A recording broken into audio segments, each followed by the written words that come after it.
श्रीहरिवायुगुरुभ्यो नमः। ओं वंदे विष्णुं नमामि श्रियमथ च भुवं ब्रह्मवायू च वंदे गायत्रीं भारतीं तामपि गरुडमनन्तं भजे रुद्रदेवं। देवीं वंदे सुपर्णीमहिपतिदयितां वारुणीमप्युमान्ताम् इंद्रादीन् काममुख्यानपि सकलसुरान् तद्गुरून्मद्गुरूंश्च अभ्रमं भङ्गरहितं अजडं विमलं सदा आनन्दतीर्थमतुलं भजे तापत्रयापहम्। जलज्येष्ठनिभाकारं जगदीशपदाश्रयं जगतीतलविख्यातं जगन्नाथगुरुं भजे। पृथ्वीमण्डलमध्यस्थाः पूर्णबोधमतानुगाः वैष्णवाः विष्णुहृदयाः तान् नमस्ये गुरून् मम।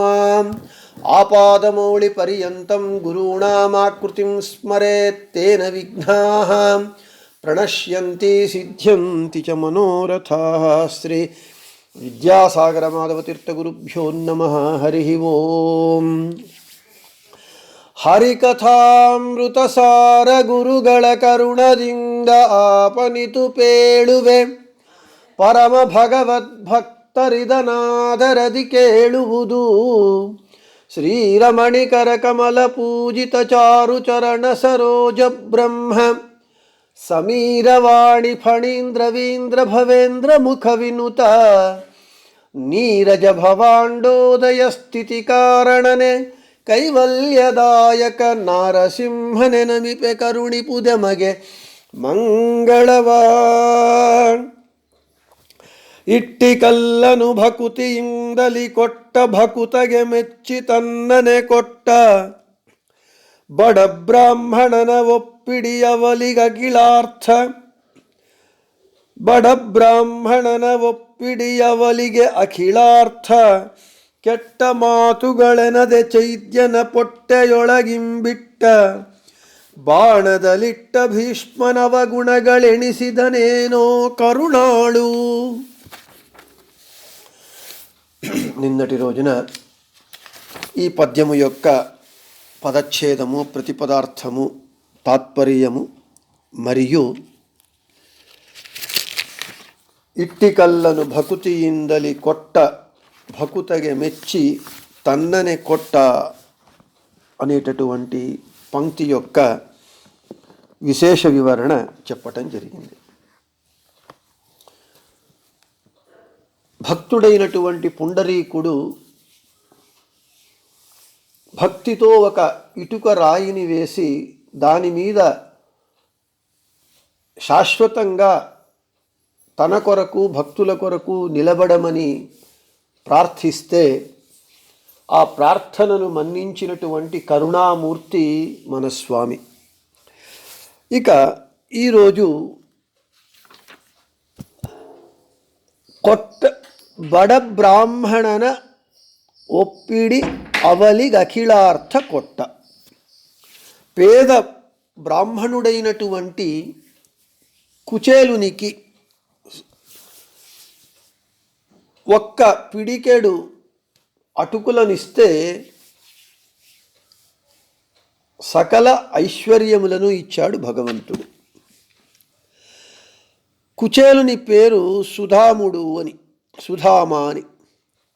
అయితే కడు దరిద్రుడు, కట్టుకోవడానికి సరి అయినటువంటి బట్ట కూడా, వస్త్రాలు కూడా లేకుండా చిరిగిపోయినటువంటి వస్త్రాలను ధరించటం చేత అతనికి చేల అంటే వస్త్రము, కుచేల కుత్సితమైనటువంటి చిరిగినటువంటి వస్త్రములను అతడు కట్టుట చేత కుచేలుడు అని పేరు వచ్చినది. అత్యంత దరిద్రుడు, తినడానికి తిండి లేదు, ఉండడానికి ఇల్లు లేదు, గంపెడు సంసారము, పిల్లలు భార్య అందరూ ఆకలితో అలమటిస్తూ ఉన్నారు. అయినా కుచేలుడు ఎప్పుడూ కూడా భగవంతుని యందు భక్తిని వదలలేదు. అంత దారిద్ర్యం ఇచ్చిన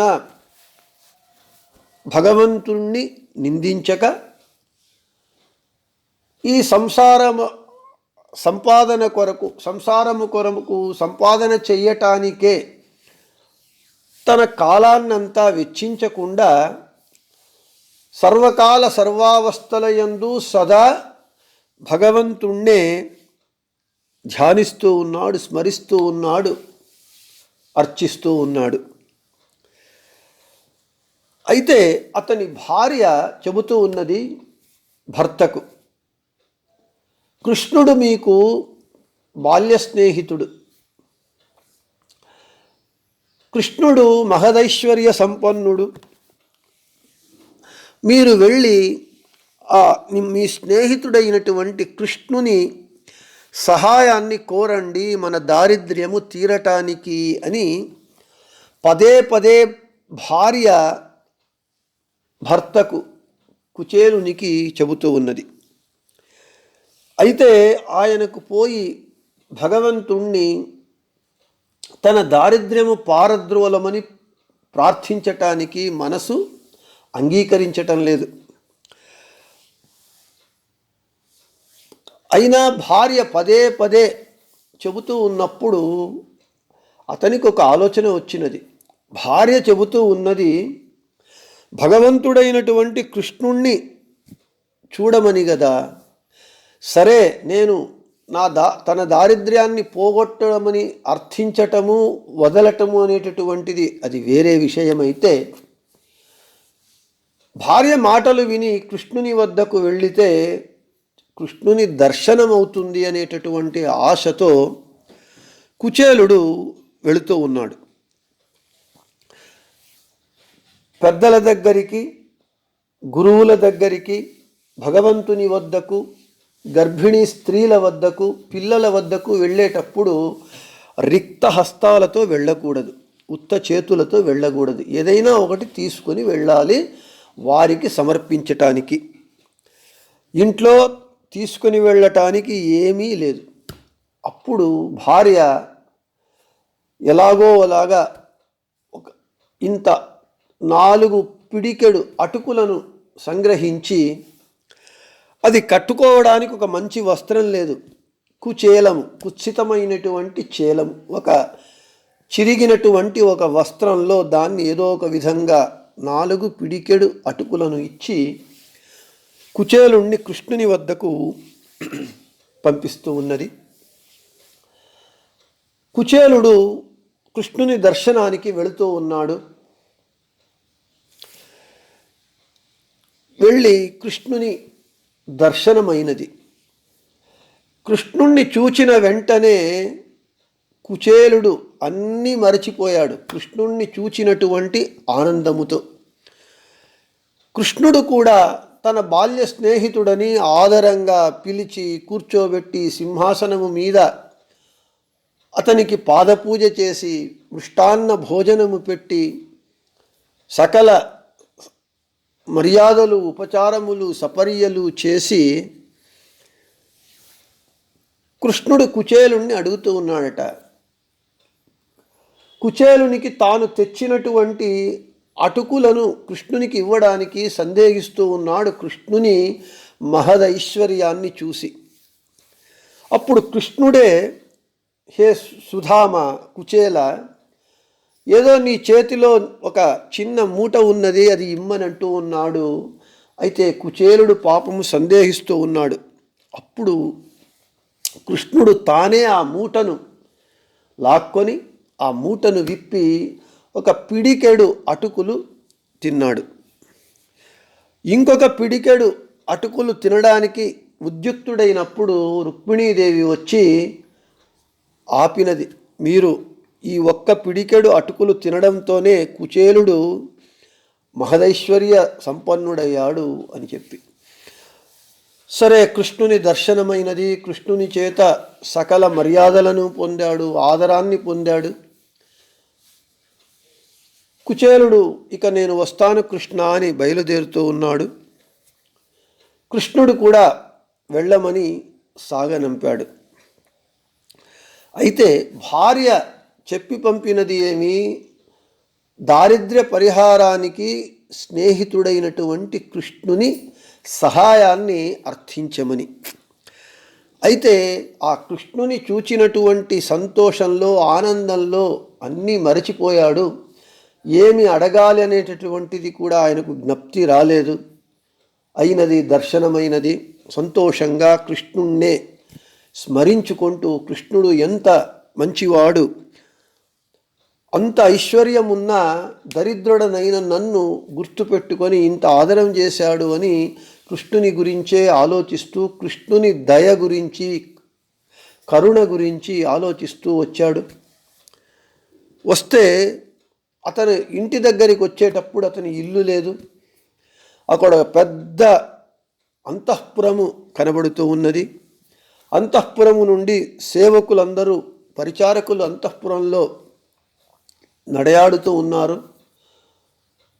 అప్పుడు భార్య వచ్చి, 7 వారాల నగలు వేసుకొని భార్య వచ్చి కుచేలుణ్ణి పలకరిస్తూ ఉన్నది. అతనికి అర్థం కావటం లేదు, నా ఇల్లు ఎక్కడ, నా భార్య ఎక్కడ, ఏమాత్రము ఆభరణములు లేకుండా తాళిని కూడా పసుపు కొమ్ములో కట్టుకున్నటువంటి అత్యంత దారిద్ర్యాన్ని అనుభవించేటటువంటి తన భార్యనే అతను అనుకుంటున్నాడు. కానీ ఎదురుగా ఆభరణాలన్నింటినీ ధరించి వచ్చినటువంటి భార్యనే గుర్తించలేకపోతూ ఉన్నాడు. అంటే ఇక్కడ కృష్ణతత్వము, భక్తి తత్వము ఏమిటి అని అంటే, కుచేలుడు కృష్ణుని సహాయాన్ని అర్థించటానికి వెళ్ళాడు భార్య యొక్క ప్రోద్బలము చేత. అయితే కృష్ణుని చూచినటువంటి ఆనందంలో అన్నీ మరచిపోయాడు. కృష్ణుడు 4 పిడికెడు అటుకులను మాత్రమే తిన్నాడు. కుచేలుడు తీసుకొని వెళ్ళినటువంటి అంత అటుకులను తినలేదు. కృష్ణుణ్ణి కుచేలుడు అడగలేదు ధనమిమ్మని. కృష్ణుడు ఎందుకు వచ్చావు అని కూడా అడగలేదు. అయితే భగవంతుడు ఎటువంటి వాడు అని అంటే, తన భక్తులు తనను అడిగినా అడగకపోయినా వారి అవసరాలను తెలుసుకొని వారిని కరుణించే, అనుగ్రహించేటటువంటి భక్తవత్సలుడు స్వామి. తల్లి ఏ విధంగా తన బిడ్డలు ఆకలి అవుతూ ఉన్నది అని అడగకపోయినా వారి ఆకలిని తెలుసుకొని ఏ విధంగా తల్లి బిడ్డల ఆకలిని తీరుస్తుందో, అదేవిధంగా భగవంతుడు కూడా తనవారు అంటే తన భక్తుల యొక్క అవసరాలను తెలుసుకొని అర్థించకపోయినా ఆదుకునేటటువంటి తత్వము భగవంతుని తత్వము. అందుకే మనసెరిగిన వాడు మా దేవుడు శ్రీరాముడు. భక్తుల మనస్సును బాగుగా తెలిసినటువంటి వాడు రాముడు, కృష్ణుడు. ఎందుకయ్యానంటే భక్తులు తమ మనస్సును భగవంతునికి సమర్పించి ఉంటారు. తనకు సమర్పించినటువంటి భక్తుల మనస్సులో ఏమున్నది అని చెప్పి మనసెరిగినటువంటి ఆ భగవంతునికి భక్తులు అడగకపోయినా ఏమి కావాలో అదే ఇస్తాడు. అడిగితే అడిగినంత మాత్రమే, అడగక భగవంతుని యందు భక్తి చేస్తే మనకు ఎంత కావాలో అంత, మనకు కావలసినంత, అవసరమైనంత దానిని భగవంతుడు అనుగ్రహిస్తాడు. అందుకే బడబ్రాహ్మణన ఒప్పిడి అవలిగఖిళార్థ కొట్ట. పేద బాపడైనటువంటి కుచేలుని యొక్క మనస్సును తెలుసుకొని అతని భక్తికి మెచ్చి అతడు అర్థించకపోయినా అఖిలైశ్వర్యములను అనుగ్రహించినటువంటి కారుణ్యమూర్తి భగవంతుడు. ఇది భగవంతుని యొక్క కారుణ్య విశేషం. కాబట్టి భగవంతుని మనము ఏమి ప్రార్థించాలి అంటే, మనకు అది కావాలి ఇది కావాలి అని మన కోర్కెల చిట్టాను భగవంతునికి సమర్పించకుండా భగవంతుని యందు కుచేలుడు చేసిన విధంగా నిష్కామమైనటువంటి, నిర్వ్యాజమైనటువంటి, నిశ్చలమైనటువంటి భక్తిని భగవంతుని యందు చేస్తే మనకు కావలసినవన్నీ భగవంతుడు సమకూరుస్తాడు. ఈ కుచేలుని యొక్క ఉపాఖ్యానముతో మనకు అది తెలుస్తూ ఉన్నది. భగవంతుని మనము ఏమీ ప్రార్థించకూడదు. అయ్యా నాకు ఏమి కావాలో నీకు తెలుసు, కాబట్టి నీవు నాకు జ్ఞానము, భక్తి, వైరాగ్యాన్ని ఇమ్మని అడిగితే వాటితో పాటుగా ఐహికమైనటువంటి సకల సుఖములను, సంపదలను ఇచ్చేటటువంటి కారుణ్యమూర్తి మన స్వామి. ఇక ಕೆಟ್ಟ ಮಾತುಗಳೆನದೆ ಚೈದ್ಯನ పొట్టెయొళగింబిట్ట. మనకు భారతంలోని సభాపర్వమునందున్నటువంటి కథను వివరిస్తూ ఉన్నారు. రాజసూయ యాగానంతరము పాండవులు అగ్రపూజ ఎవరికి ఇవ్వాలి అని వచ్చినప్పుడు మమ ప్రాణాహి పాండవాహ అన్నటువంటి భగవంతుడైనటువంటి, తమకు అత్యంత ఆప్తుడైనటువంటి, ప్రియుడైనటువంటి కృష్ణునికి అగ్రపూజను ఇస్తూ ఉన్నారు, అగ్రపూజను చేస్తూ ఉన్నాడు. అయితే కృష్ణునికి అగ్రపూజను ఇవ్వటం అనేటటువంటిది శిశుపాలునికి ఇష్టం లేదు. కాబట్టి శిశుపాలుడు కృష్ణుణ్ణి నిందిస్తూ ఉన్నాడు. చోరుడు, జారుడు అని పరిపరి విధాలుగా నిందిస్తూ ఉన్నాడు. శిశుపాలుడు కృష్ణుణ్ణి నిందించటం ప్రారంభించాడు. అయితే శిశుపాలుడు కృష్ణుణ్ణి ఎందుకు నిందిస్తూ ఉన్నాడు అంటే, ఎందుకయ్యా శిశుపాలుడు కృష్ణుణ్ణి నిందిస్తూ ఉన్నాడు అని అంటే, సనక సనందాదుల శాపము చేత జయ విజయులే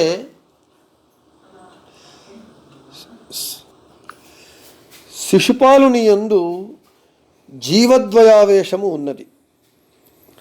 బ్రహ్మపుత్రుడైనటువంటి ఆది హిరణ్యాక్షుడు శాపము చేత జన్మించినటువంటి శిశుపాలుని యందు, శిశుపాలుడు జయుడు అనేటటువంటి ద్వారపాలకుడు. అంటే శిశుపాలుని దేహంలో ఆది హిరణ్యాక్షుడు, విష్ణు పార్షదుడైనటువంటి జయుడు ఉన్నారు. జీవద్వయావేశం ఉన్నది శిశుపాలుని యందు. ఆ శిశుపాలుని యందు ఉన్నటువంటి అసురుడు కృష్ణుణ్ణి నిందిస్తూ ఉన్నాడు. అంతేకాకుండా దమఘోషునికి, సాత్వతికి, వీరిద్దరికీ పుట్టినటువంటి వాడే శిశుపాలుడు. శిశుపాలుడు ఎలా పుట్టాడయ్యా అంటే చాలా వికార రూపముతో పుట్టాడు. 4 చేతులు, పాలభాగంలో నేత్రము, పాలనేత్రముతో వికారముగా పుట్టాడు. ఈ సాత్వతి ఎవరయ్యా అంటే కృష్ణుని మేనత్త.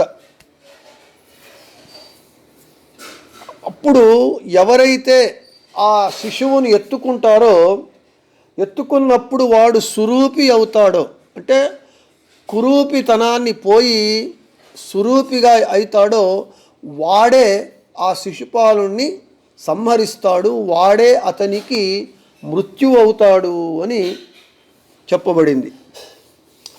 అప్పుడు ఆమె సాత్వతి ఏమి చేసేది అని అంటే, బిడ్డను చూడడానికి వచ్చిన వాళ్ళందరినీ ఎత్తుకోమని చెప్పేది.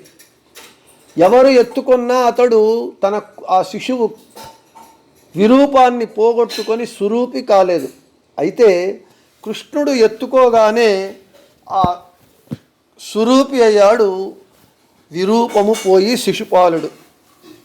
అప్పుడు సాత్వతి మేనత్త కృష్ణుణ్ణి ప్రార్థిస్తూ ఉన్నదట, కృష్ణ నాకు తెలిసినది నీ చేతిలోనే ఈ శిశుపాలుడు నా కుమారుడు మరణిస్తాడు. అయితే నీవు వాని 100 తప్పులను క్షమించమని ప్రార్థిస్తుంది.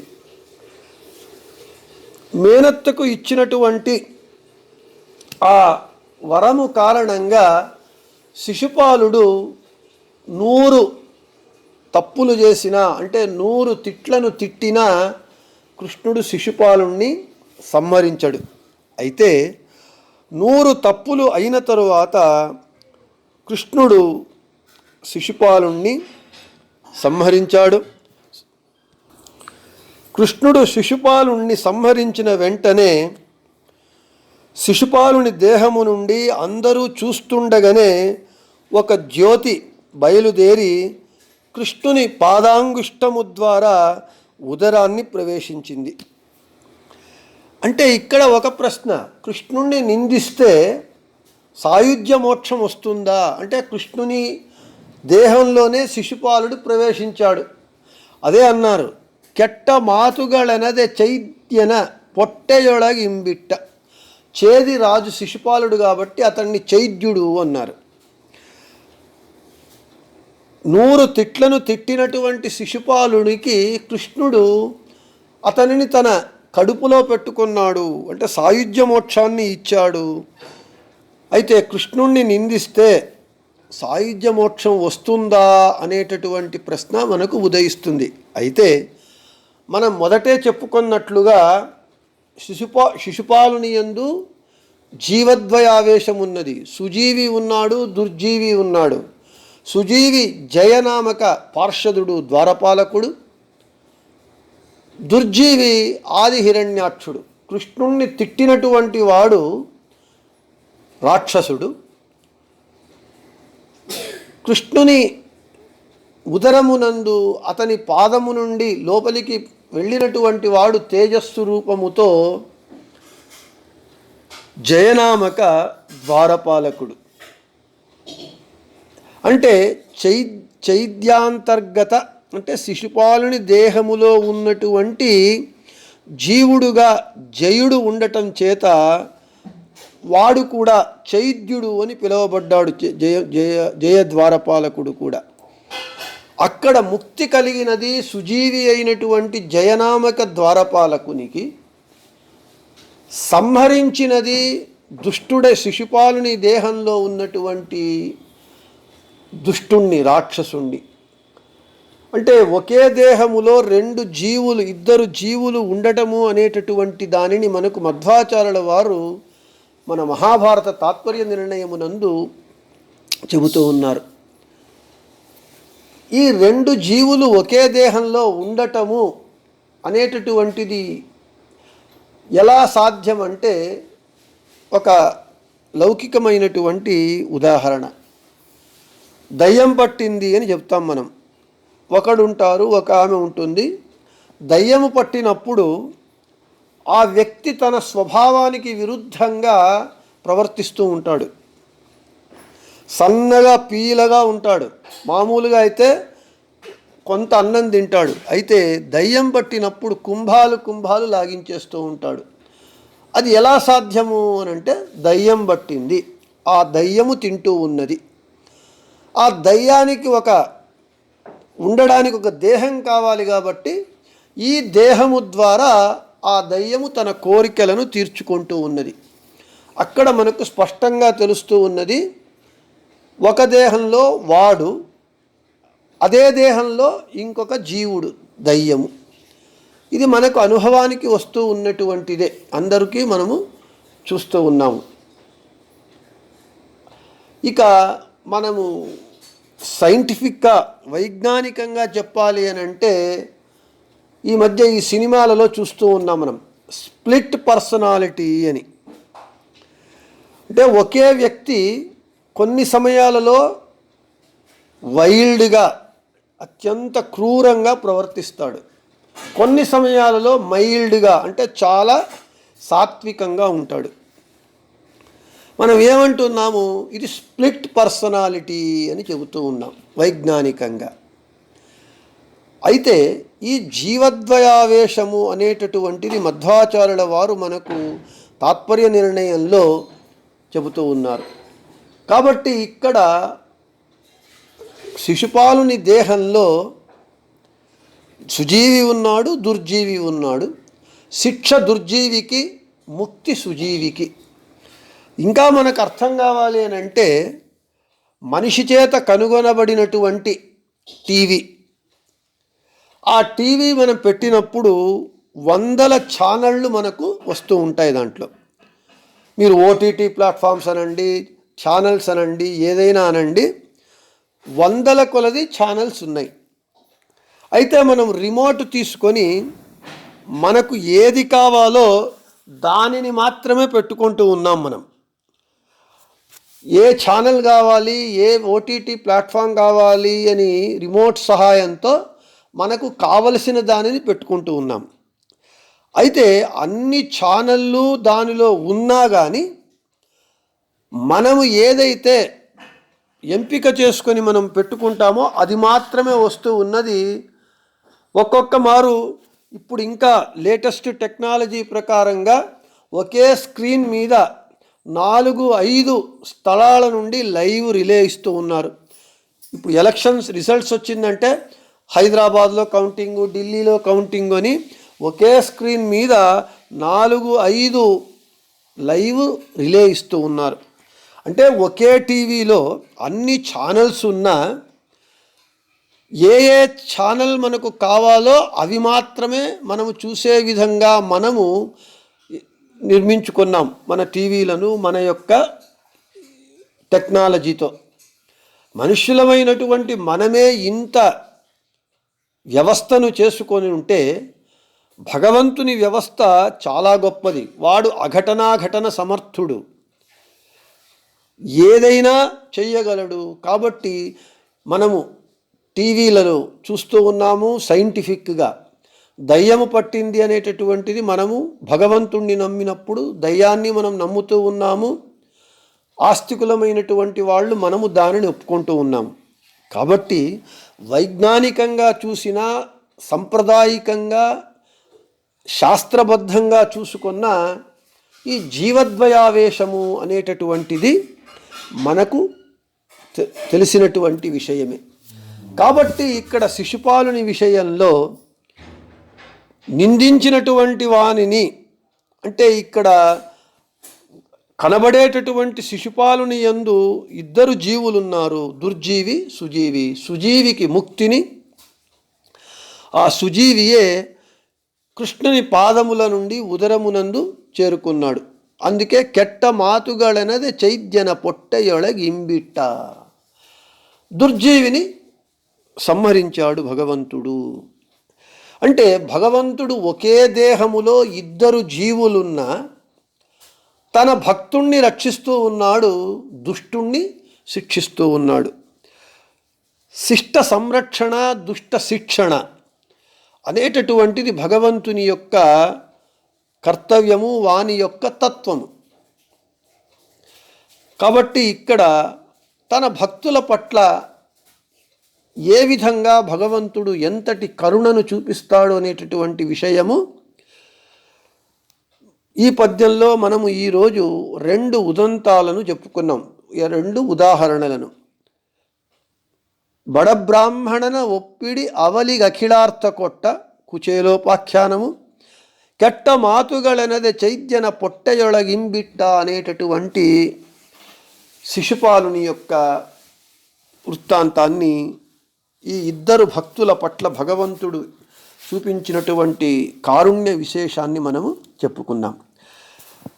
ఇక బాణదలిట్ట భీష్మన అవగుణగళెణిసిదనేనో కరుణాళు, భగవంతుని విరుద్ధంగా నిలబడి కౌరవ దుష్టుల పక్షము వహించి భగవంతునిపైకే భగవంతుని ప్రతిజ్ఞను భంగము కావించి కృష్ణుని విరుద్ధంగా యుద్ధము గావించినటువంటి భీష్ముని యొక్క అపచారములను లెక్కింపక భీష్ముని అవసాన సమయంలో రక్షించాడు, ఆదుకున్నాడు భగవంతుడు, అతనిని ఉద్ధరించాడు అనేటటువంటి విషయాన్ని బాణదలిట్ట భీష్మన్ అవగుణగಳೆಣಿసిదనేనో కరుణాళు అనేటటువంటి ఈ పంక్తి యొక్క వివరణను మనము రేపటి పాఠమునందు చెప్పుకుందామని చెబుతూ శ్రీకృష్ణార్పణమస్తు, మధ్యేశార్పణమస్తు. అందరికీ శుభమస్తు.